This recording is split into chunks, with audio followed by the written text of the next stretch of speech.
going on, everybody? The Arid Lord is here, and welcome back to another vlog for The Walking Dead. And this one is going to be my final Season 9 vlog. I know I said that for the review, but this is truly it, because this is the epilogue bookend to The Walking Dead. This is my review for Season 9 of The Walking Dead, in all ways, shapes, and forms. And I've done this for every season, even if I've done reaction videos in the past.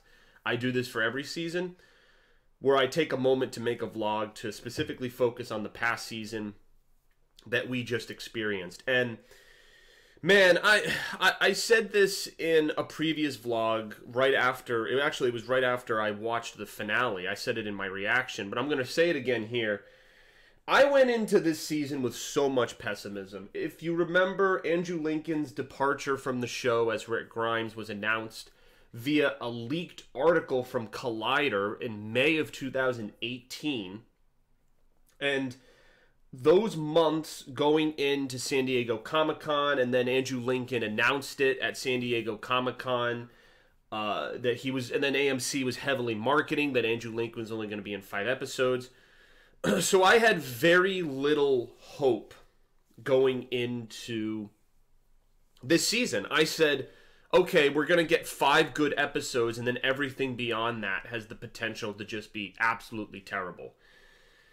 Well, I was completely wrong. All of my pessimism and all of my worrying, and all of the ways it affected the vlogs, because I remember last summer, like 90% of the vlogs I was making for you guys were about Andrew Lincoln, about, you know, why he was departing, how The Walking Dead was going to survive. I thought the show was totally dead. I was preparing.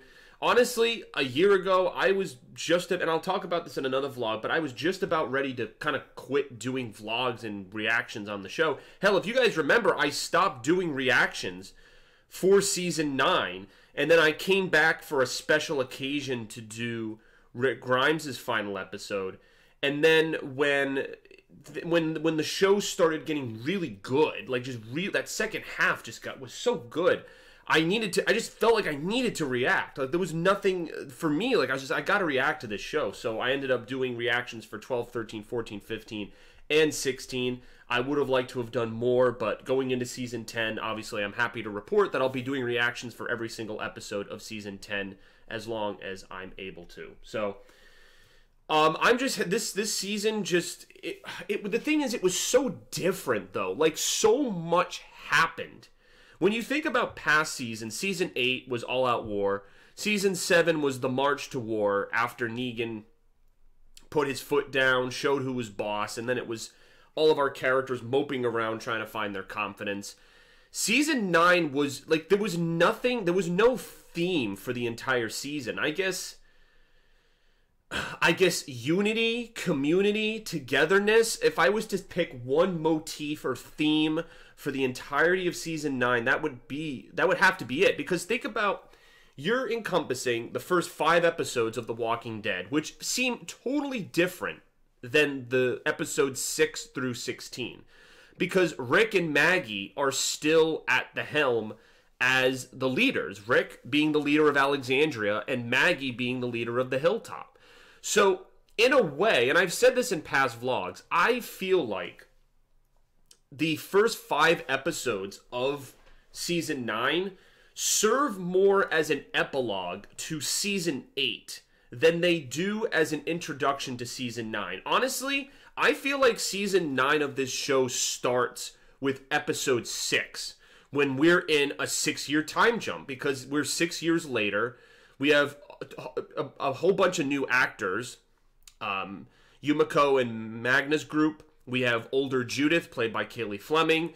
We have older Henry, played by Matt Lintz.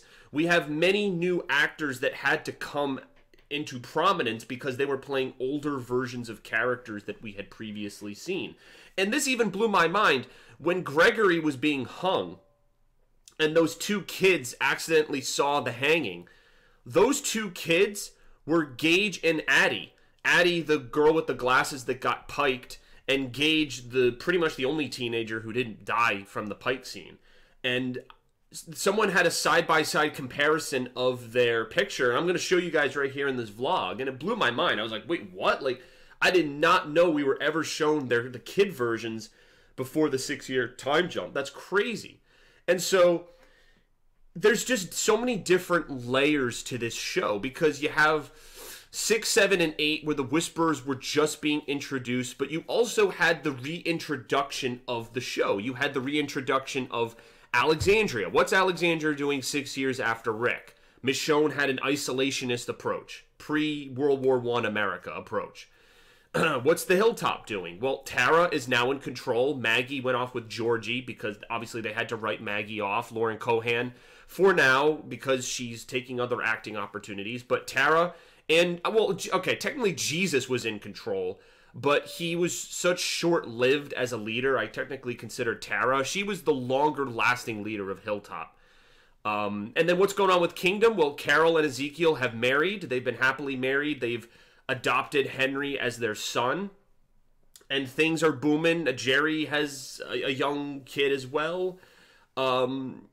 Things are on the up and up. And Eugene's got this crush on Rosita, and there's that, as Negan calls it in the finale, that hot little love quadrangle that slowly gets rolled out as we find out Rosita's pregnant and everything regarding that. So there's a lot of establishing that has to be done within 3 episodes. And on top of that, you're introducing a new villain group, the Whisperers, something that really brings back that old school zombie horror. I can't tell you how much I enjoyed the mid-season finale when they're in that cemetery and there's all that mist and the walkers are coming out and Jesus has that badass action scene and then he goes to slice that zombie, but then it freaking does a matrix and dodges out of the way and kills Jesus. Like what an introduction to the Whisperers. Like, holy crap. Like the horror, like, with Negan and the Saviors, they were people. They were just tyrants. Think Mad Max. They were just post-apocalyptic tyrants to the ultimate degree because they had outposts and an army at their disposal. But I think people got bored of the human versus human conflict because you technically had it for half of season 6. Let's think of when the Saviors were introduced. They were introduced when Daryl met Dwight in season 6, episode 6. Then they ran into Little Timmy and the Dick Brigade, the guys on the motorcycles that Daryl blew up with the rocket launcher. And then you had the Saviors that before Negan was introduced, like when they killed everyone at the satellite station, the Saviors that Carol ran into the road, that she Uzi'd down, where she had it hidden up their sleeve. Then there was those 2 girls that Carol burned alive, where Carol and Maggie got captured. There were so many Saviors, so many lieutenants. There were more lieutenants, and for me it established how many Saviors there actually were. But then we got to Negan, and then you went through season 7, and then you went through season 8. And for many viewers, people were thinking, but wait a minute, we've already been dealing with all of these Saviors that have died since season 6. So now you're, in a way, kind of dragging this story 2 years, dealing with Negan and his enormous group of Saviors, killing them off slowly but surely through human conflict. Now, again, I'm not going to nitpick every episode. There were twists and turns, and I generally liked season 7 and 8, despite people shitting on Scott Gimple and some of the decisions as showrunner back then. But looking back on it, and this will be a separate vlog, addressing Angela Kang and how she handled season 9, but so much got accomplished. Bringing it back to those first 3 episodes, 6, 7, and 8.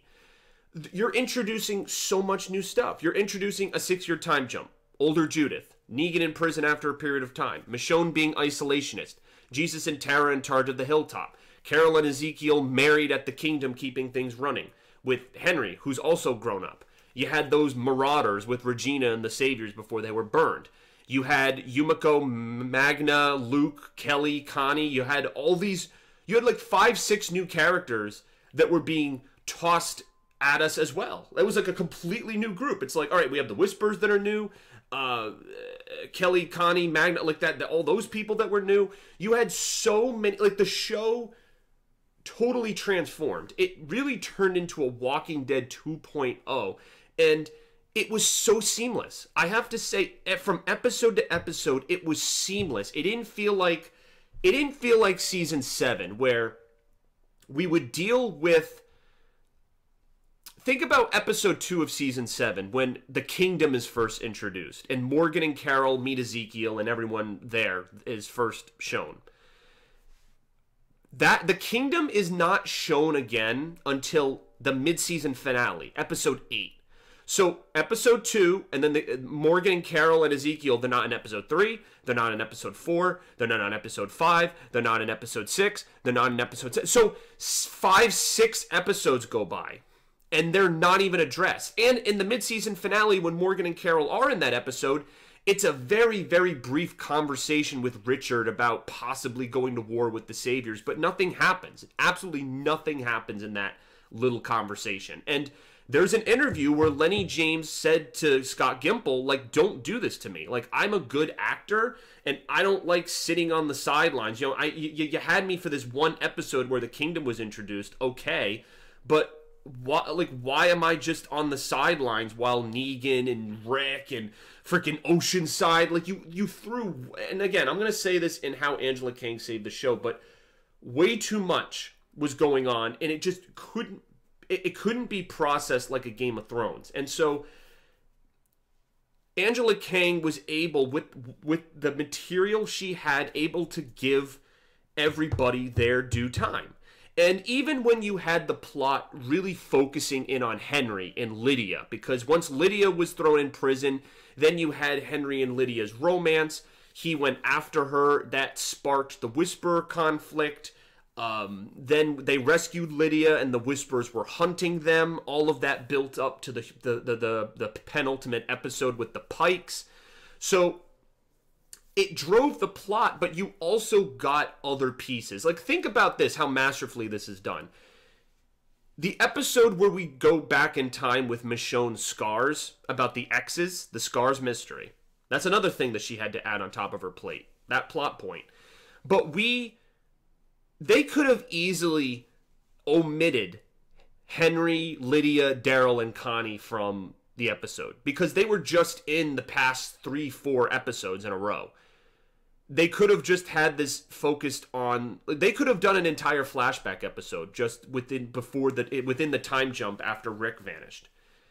They didn't do that. They used the plot point of Henry, Lydia, Connie, and Daryl showing up at Alexandria as a PTSD moment for Michonne, looking down at the gate saying, oh, I remember when we used to let in people and how wrong it went. And then we cut to her college friend that she let in, and where she took all the children and all the horrific things that happened in that episode. So you see, like, it was able to accomplish two things. You got some story from this plot that we've been following, so you don't feel like that's just left in limbo.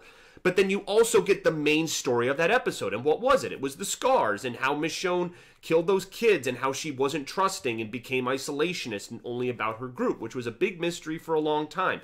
But they didn't just focus on it.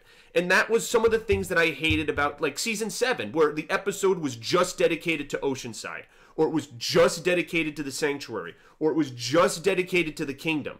You had these episodes where multiple things were going on. Like, think about episode 13, where there's the hotel fight between Daryl and Beta. Awesome. You could have had the whole episode just be about that conflict. But you also had the Kingdom dealing with the Highwaymen, who are a hilarious group, who I think were killed off a little too soon, in my opinion.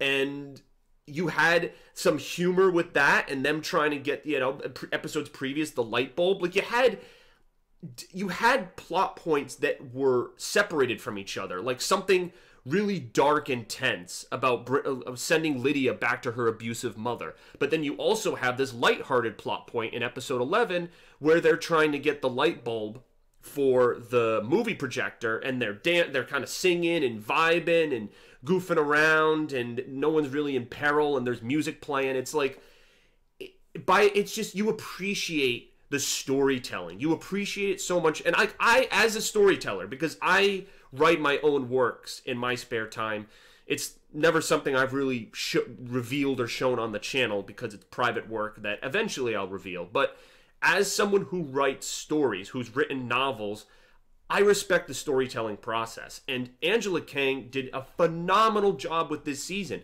And I just gave you multiple examples from episode 14 to 11 to 9. It's hard to talk about the first 5 because they seem so separated from everything else. Rick and Maggie, like they weren't a part of anything to do with the Whisperers, the isolationism of Michonne. Like, we had all of these new plot points, and Rick and Maggie weren't a part of them. And you say to yourself, that was one season. That was one season that happened. And then you think about season 7 and 8. Like, again, I hate to compare and try to bash these seasons. I'm not trying to do that. I'm just trying to compare and contrast. But when you really put it into perspective, it really kind of blows your mind. Like, wow, like a lot was accomplished in one season. You got the epilogue of the Saviors, where some of the Saviors still weren't happy with the dynamic. Oceanside certainly wasn't. They wanted vengeance. You had that going on. You even had the freaking Jadis helicopter thing so they could set that up with Rick. Like, there were these mini plot points. Like, think about how many mini plot points we had in the epilogue. The Saviors being stolen. Maggie wanting to kill Negan. Oceanside wanting vengeance from their long-lost men and just rounding up the Saviors. That was a big mystery for a long time. So there were these things that were established in these first 5 episodes, but they didn't seem dragged out. They seemed well contained. Well contained. And Rick got to be a part of a little bit of that future that he was trying to build. He even was able to, hook up with Michonne and leave his legacy behind in RJ, which is really, really cool, because Negan was taunting him, saying your family's gone. Well, in your face, Negan. Here's RJ, Rick Jr. Grimes. So, yeah, I just appreciate how much story was told. Episode to episode, it felt like it was contained. Like, you didn't ever go into the episode thinking, all right, I'm going to get some story, but then I'm going to have to wait 4 weeks to figure out what's going on with Rick Grimes, or I'm going to have to figure 4 weeks to figure out what's going on with this character. I will admit there were some characters that had less screen time than others. Like Enid's character could have had a little more screen time, especially since she was being piked. Maybe Tara too. I mean, Tara did have some screen time. Some. I mean, more than others. And then there were some characters that, like, of all the people, and I said this, of all the people from Magna's group, of all the people to focus on from Magna's group, you choose Connie. Of all the people, like, Magna is kind of like the main, like, when you say her group, you say Magna's group, because she's the leader of her group, like the unofficial leader. But it was Connie who actually got so much screen time and who I ended up loving as a character. Like, someone with, like, that sequence where she went into the cornfield with the Whisper baby was beautiful cinematography, and it was something so different. That's another thing about this season. They took risks. They took so many risks. Just the Whispers as villains were risks. They were unlike any villain the show has ever had. Snow. There was snow in the finale, something that The Walking Dead has never done before, and apparently many showrunners and individuals have wanted this for a long time. I just can't say enough good things about this season, and this probably is one of my favorite seasons. I don't know if I can say it's my favorite season, because I would really have to be like, for the longest time, season 6 was my favorite season, because in a way it kind of was like this season where you had a lot going on, because the first half was the Alexandrians dealing with that giant walker horde, the wolves, and then the second half was the introduction of the Saviors building up Negan. Other than that stupid cliffhanger, if they had just dealt with the Lucille deaths, that would have probably been, amazing. But I don't know. I'll probably make a vlog comparing, like, what's my favorite season of The Walking Dead, because I don't want to reveal that right now. But I do want to give this season a good score, like a 9.5. To say it's perfect, I mean, every season has some things that it can work on. I don't want to nitpick because Maggie didn't return after so long being with Georgie, because I know some of those decisions were because they had to do it. Lauren Cohan, it's either you kill Lauren Cohan's character off or you write her off so you can bring her back later. They had this problem with Heath. So there were other characters where this was an issue. So I can't get angry at the show for that. And in some ways, as much as I was against I guess I can end the vlog with this. As much as I was against Rick Grimes leaving The Walking Dead, in some ways, him not being in the show opened the door for so many other characters, especially Daryl. Oh my gosh, we got so much character development with Daryl. Finally, like season 7 and 8, he was a mute, he was just grunting, he was vengeful, wanted to just murder every savior in sight. He was angry at Dwight, he was angry at Negan. There's just like he was so one-dimensional. He was just angry at Dwight, angry at Negan, a subjugated prisoner, he wanted revenge, that was about it.